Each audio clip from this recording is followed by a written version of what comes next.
මම අල්ලස දූෂණය නාස්තික පුරවැසි බලයේ සභාපති ජාමුනි කමන්තුෂාර අපේ සංවිධානයට දිගින් දිගම ලිපි ලැබුණා. විශේෂයෙන්ම ලැබිච්ච මෙන්න මේ ලිපියට අනුව වෛද්‍ය වෘත්තියේ කෙලසන වෛද්‍යවරුන් ඉන්නවා. විශේෂයෙන්ම කියන්න ඕන ඔහු පහුගිය දවස්වල බදුල්ල ප්‍රදේශයේදී අයියයි මල්ලි කෙනෙකු වන්නයකින් පහර දීලා ඔහුව රෝහල් ගත කරාම මෙන්න මේ වෛද්‍යවරයාගේ Facebook සටහනක් දාලා තිබුණා මේ කාලකන්නිගේ මල වදේ රටට මොවුන් රටේ ජනතාව බදු මුදල් විනාශ කරනවා කියලා. වෛද්‍යවරයෙකුට කිසිම වෛද්‍ය සදාචාරයක් නැහැ ඔහුට එහෙම ප්‍රකාශ කරන්න. ඒක ප්‍රසිද්ධ මාධ්‍යවලත් ගියා. අන්නේ කියන වෛද්‍යවරයා රටේ ධනය ගැන කතා කරන වෛද්‍යවරයා තමයි ඔහුගේ දූෂණ වංචා අපේ සංවිධානය ලැබිලා තියෙන්නේ. විශේෂයෙන්ම වෛද්‍ය නිලධාරී සංගමේ උපලේකම් බදුල්ල දිස්ත්‍රික් වෛද්‍ය GM එකේ සභාපති වෛද්‍ය පාලිත රාජපක්ෂ වත්කම් සොයන්නේ කියලා අපි අද දිනේදී අල්ලස් කොමිසමට පැමිණිලි කරනවා. අපේ සංවිධානයට 2025 3/27 2025 5/11 දිගින් දිගටම ලිපි ලැබෙනවා මොහුගේ දූෂණ වංචා සම්බන්ධව. එතකොට විසමාචාර චෝදනා ඔහු එක එක උපකරණ ගන්න කියලා මුදල් එකතු කරනවා.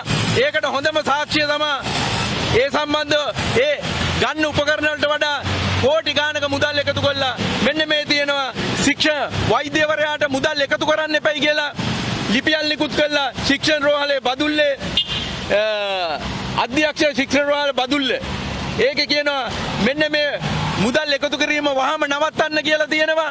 එතකොට මෙන්න මේ වගේ මොහුගේ වත්කම මේ අපිට එවලා තියෙන විදියට ඔහුගේ වත්කම වශයෙන් පෙන්නන බදුල්ලේ සේවා කාලය අවුරුදු 15ක් අසක් කිසිම ස්ථාන මාරුවක් නැතුව ඉඳලා තියෙනවා.